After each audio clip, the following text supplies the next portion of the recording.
Hey guys, Marty here, and welcome to the big install video for my Snorkel. This is something I've been putting off for quite some time because there's some scary stuff that's going to happen today. I'm going to have to cut a hole, like a fist-sized hole, into the side of my car. I've never done this before.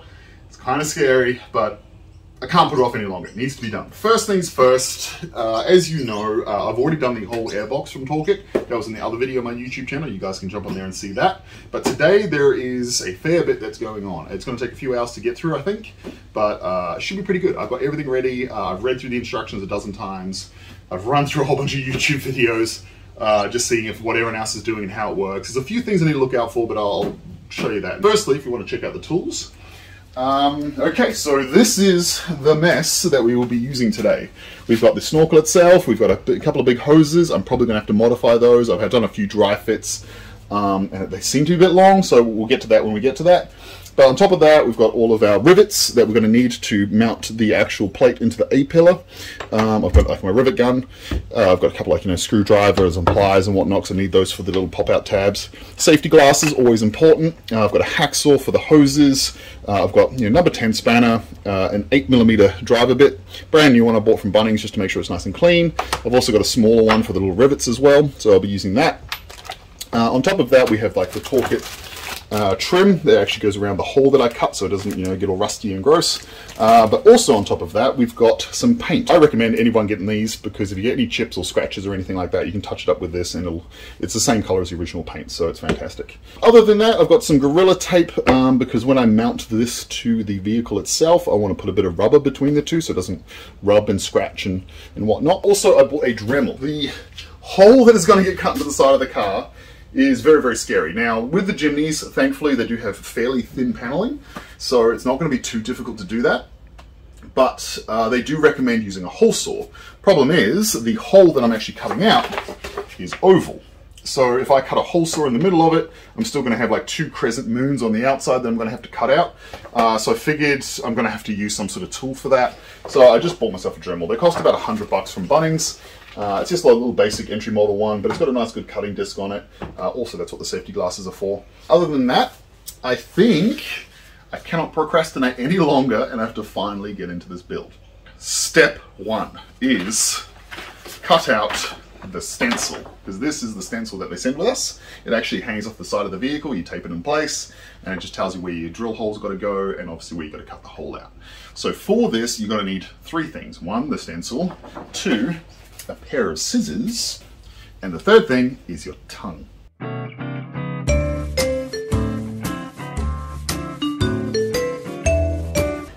As you can see, I've now cut out the entire stencil. The outside isn't super important, but it's like that hole in the middle that is like super important because that's the stencil you're actually going to cut out of your car. So let's go. Okay, so now that I've got the stencil cut out, step 2 is to actually cover this entire panel with masking tape, because what we do is you put masking tape over it, you put the stencil over top, and then you can draw onto the masking tape what you're going to cut out. You can then remove the stencil, and then you've got a perfect little circle with some holes from where you need to drill out, and then we can cut that out. So I'm going to do that now.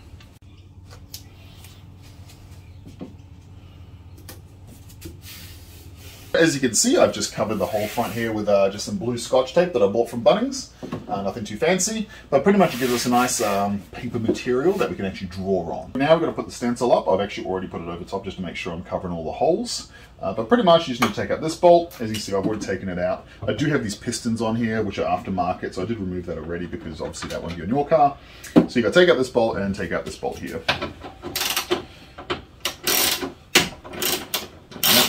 The way this works, this should just go straight over the top. And you can put those bolts straight back in the holes. So be careful not to rip it, obviously, it's just paper.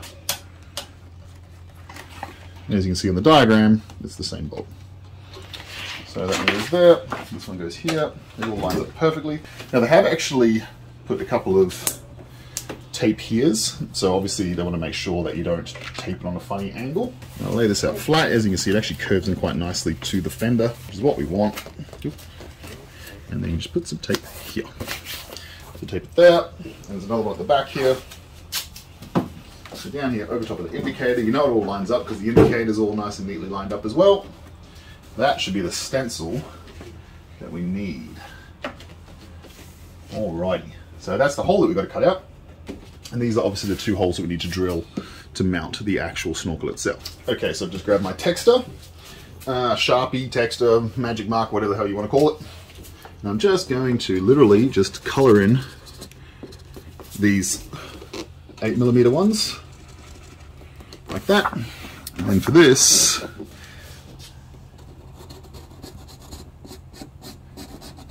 there you go. So that looks pretty good to me. Alrighty, so now that we've done that, we should be able to remove that stencil, and it should give us the lovely holes that we need to cut. Okay, so I've taken the 2 screws off, and if you just want to pop around the side here, I'm going to take this bit of tape off here as well, and I'll take the back tape off, and there you go. So we've got the 2 holes for the mounts, and we've also got the big hole that we need to cut out, and that's a fist-size hole in the side of my car I'm going to have to cut out, so...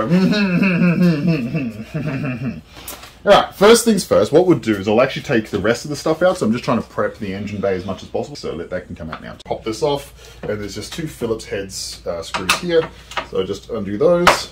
There's one, there's the other. Alright, and this just pops off. And that, we don't need anymore.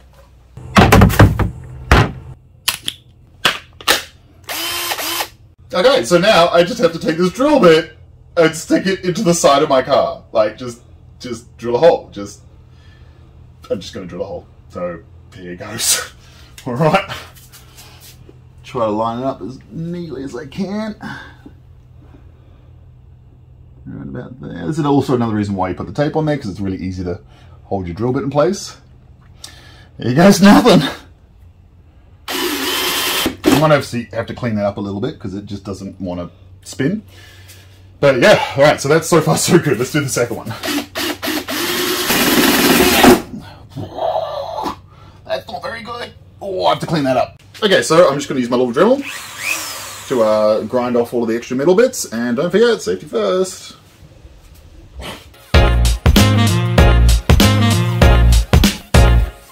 Come have a closer look, you can see it's a nice little clean tight hole. I've gotten rid of all the extra spurs and stuff like that, so there's like no burrs or anything like that. And the other side is not as neat as the first one, but it's still pretty good. There you go, you can see it's actually a fairly round hole, but it should be enough to get my bolt through and then put plates on. I am going to paint over that as well to make sure that it doesn't rust with that little paint. Now, I've got to cut that. This is it. This is the moment. This is the moment. It's make or break, hey. I'm either going to pull this off or buy a new fender. Let's go.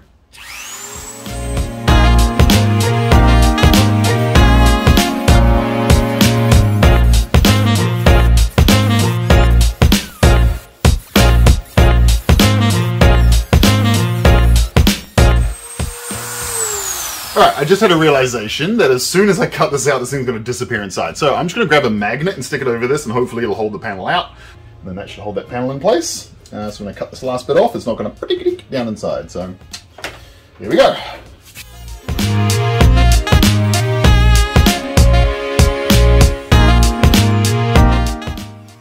Drum roll, please. Hey, look at that! I made a massive hole in my car! And the good thing is, though, I haven't hit any of the cables or anything behind it, which is fantastic. So this edge is like super rough and super burred up, so I am going to just hit that with the sander and clean that all up, and then I'll give it a bit of a lick of paint.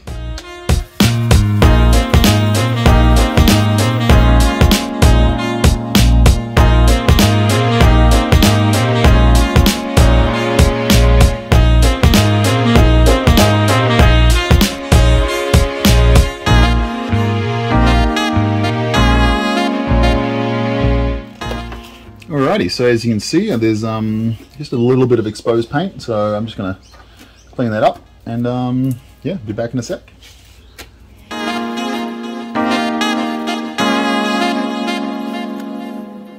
Good thing is you don't have to be too neat with it. I'm going to be covering this up with a rubber flange, and the actual snorkel is going to be covering it, so I'm not too worried that these aren't super perfect. As you can see, I've already got like dings and dents here anyway from four-wheel driving, so you know, it's a four-wheel drive, so it's going to be dings and dents in it. But when the snorkel's on there, it's going to cover up all of the imperfections. So I'm not too fussed with it. But just make sure you cover up all of the exposed metal, because that's what's obviously going to rust. Alrighty, so the next step, I'm getting a little rubber trim that came with the kit, and I'm just going to line the outside of this oval. I've got some side cutters here just to sort of trim it down. Now, probably the best bet would be to do the gap at the bottom. That way you can't really see it because it's going to be underneath the snorkel, and that way it'll be hidden away. So I'm just going to measure this up to see how it works. By pretty much just putting it straight on. Boom, boom, boom, boom, boom, boom, boom.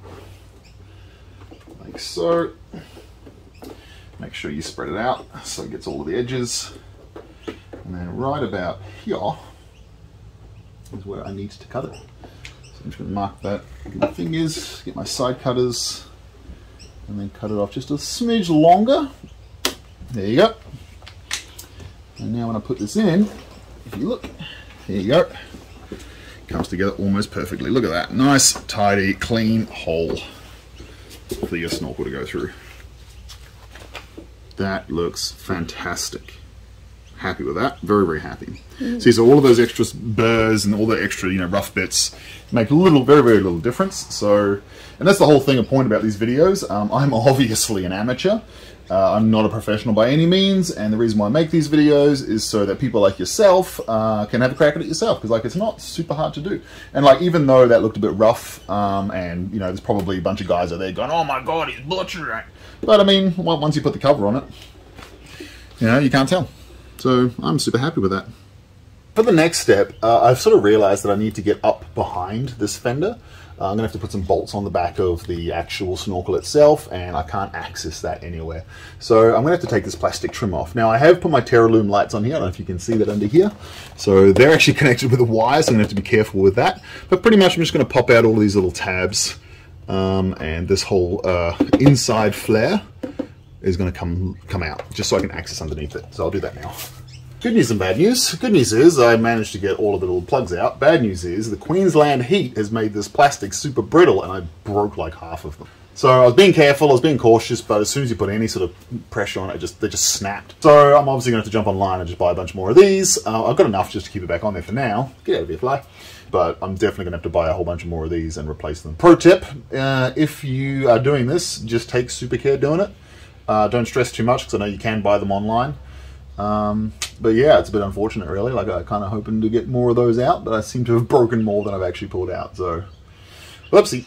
Okay, so the next part, I'm going to have to remove this trim. Now I've got my Terraloom light screwed into it, but it's just screwed into the trim, but because this is the first time I've done this for a while, you can see there's so much sand and grit and dust everywhere, so I'm just going to have to just manhandle this thing out. It's just plastic, so it is fairly flexible, but there is lots of dust and grit and gross stuff coming out with it, so just sort of loosen this up a little bit. I don't need to pull the whole thing out. It's actually tucked right under, and it means I have to take this whole flare off if I want to get that out. But I can just reach up under there and get to the back of these two screws, which is pretty much what I need to do. So as you can see, I can just fit my hand up under there.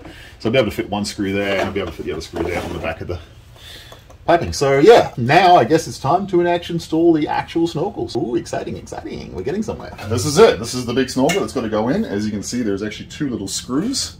Been welded to the edge of the snorkel, and they've got to go through those two little holes, and that's what I need to get up behind to put the nut and bolts on it. So that's why I open up that grill. Now this is a very, very tight squeeze, and you have to really get it in on a crazy angle. So just give me a second to give it a bit of a wiggle, because there is actually the main support through here that's right behind here, and that's what's sort of catching on. So I did manage to get it before. You can see I've already got a couple of scratches. There you go. So if you tip it right down, it just rolls in like that. Nice and easy. We managed to get the screws in. I got the washers on the back, and I got the nuts on the back. Unfortunately, we couldn't film it because Jess was actually holding the snorkel as I was putting it on. I mean, all I did is put the washer in the back. Next part is the actual mounting panel for the A-pillar. So this is just a little metal plate that just goes on here. There's two nuts and screws that go through it. They're supplied, obviously. Boom, one there and one here.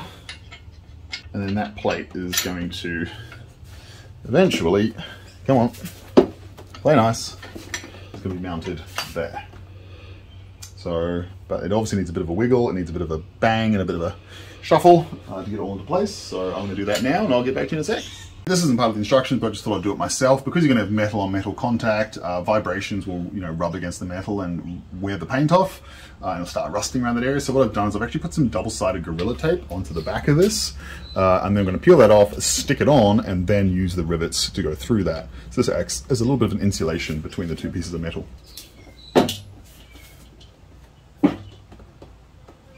Right. Right about there. Right about there. The next step, we pretty much just have to drill a whole bunch of holes and put rivets in it. It does say to start at the top right and then bottom left and then sort of work a circular way around. It does that so the plate doesn't move out of place. I do have the Gorilla Tape there though, so it shouldn't be a huge issue. So I'm just going to punch some holes in it and then we'll put some rivets in it. Easy peasy.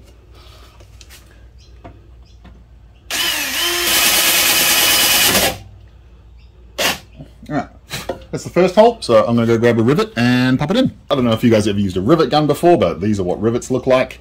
This is what a rivet gun looks like. They're not super expensive, 20 bucks from Bunnings. And yes, the idea is you just put this in here. When you squeeze the trigger, it actually grabs that metal pin and then pulls this part right through. So it actually makes the black bit swell up and catches on the inside of the metal. So you insert this in, crimp it, and it should snap off that inside metal rod as well. So it just goes in there, make sure it goes all the way in. There you go, so it's all the way in, and then you give this a good squeeze, maybe a couple of times. There you go, and it pops off, and boom, you have one perfect little rivet. That's not going anywhere. It's my favorite part of the job. Do you know why? Because it's riveting. Okay, so as you can see, I now have 8 rivets, riveted straight to my A-pillar. It's also Gorilla Taped on as well, so this thing is not coming off. It is literally part of the car now. I'm happy with that. That's really, really good. That's definitely part of the car. It's fantastic. For the next stage, this is where it gets really fiddly. This pipe downsizes as it goes into the flare, and it sort of bends and then it curves down. So I now need to get this inside and then out through the back there and somehow tighten this up as well. This is going to take a little while. I'm going to swear a lot. We'll get back to you when it's done. Stuck again. It's just not wanting to go in.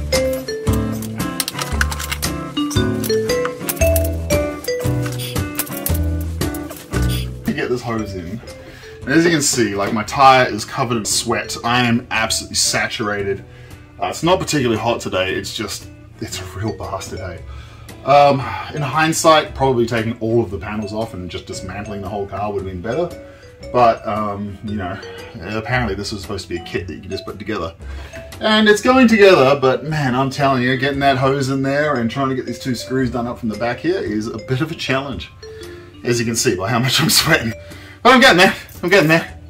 Alright, back to swearing. Hey, so just to give you an idea of what I'm dealing with here, if you actually look right in under the grill, there's a bolt. I don't know if you can see it, but right at the top there, that little bit sticking out. And that's what I'm trying to get to. It's like right up at the top of that fender. It's super hard. Oh, that could help. There's some light in there. Where is it? Where is it? Ooh, I'm like burying the phone into the car. Okay, there it is. See it? That shiny thing up there? That's the little bugger I'm trying to get to.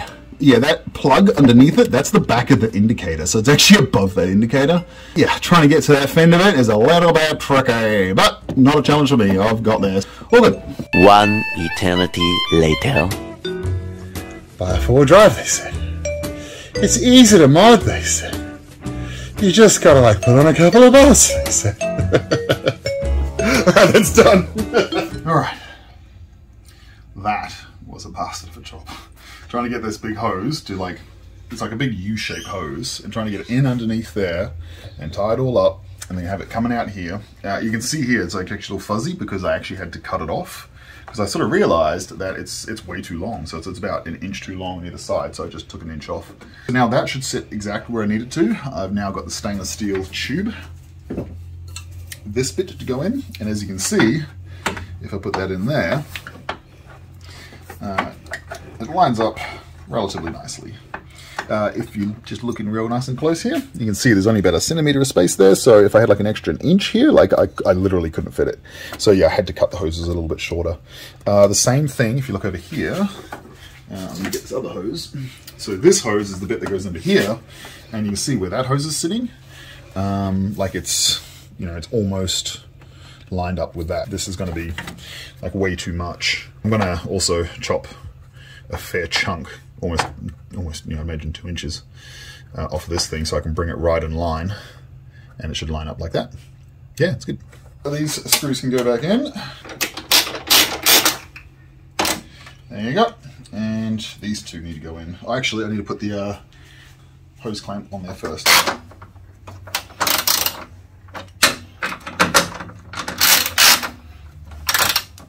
Nice and tight. Alright, so now we're just going to put in that last bit and we're done. Alright, as you can see, I have removed a little bit. This is now trash, so we don't need that anymore. And this is now going to go in, so don't forget to put your hose clamps on. And this just squeezes straight on here with a little bit of encouragement. There you go. There you go. That's pretty much it. It's done. Just need to tighten up these two hose clamps. Boom. One. Nice and tight. That is not coming off. Well, okay. Ladies and gentlemen, it is done. My car now has a snorkel on it. Pretty much all I've got to do is just remount this on here, and the job is completed. Once again, thank you so much for Torqit, you know, for supplying me with the fantastic bit of kit. Obviously, there's a few little tricks here and there that you have to get around, but I mean, that's mechanics. Like, if you've ever done anything on engines before, you know that what is planned never actually happens. Other than fighting with that rubber tube just there at the end and just trying to get up into this really small cavity. Like, in hindsight, it probably would have been easier if I took all the panels off and separated them, and like I've seen other people do. It would have been a lot more work. Might have made it a little bit easier, but it's on, so it's done. It is doable. As I said, I'm not a mechanic by any means. Instructions I had were fairly straightforward. They did kind of stop at the point we've mounted the thing, like all of the hose stuff, like I just kind of had to make up and do myself. But I mean, if you've got half a brain, you know, you can kind of figure that out. It's not super hard stuff. As I said, huge thanks to Torqit. Like, this stuff is really cool. I'm super excited to give it a go. All I need to do now is like my breather kit, but I haven't got that yet. And then, yeah, she's going to be ready for some deep river crossings, which is going to be fantastic because I've been a little bit hesitant to do that sort of stuff just yet. Once again, thanks Torqit. Also, highly recommend this kit. It looks fantastic. It's nice and streamlined. Like, it's nice and snugly fit. It's like, it doesn't stick out. It doesn't look weird or anything. So yeah, 100% happy with it. So definitely recommend. Also, if you see us on Instagram, if you see us on Facebook, start, you know, leave a comment, say hi. If you have any other questions about this, please ask. If you've probably got 1,000 comments where you watch me do it, going, "What are you doing, you idiot? You got to do it like this." But you know, I'm happy for that feedback. And other than that, if I see you out in the tracks, come and say hi, because we're pretty friendly people and we love driving this car. So once again, thank you so much for watching, and until next time.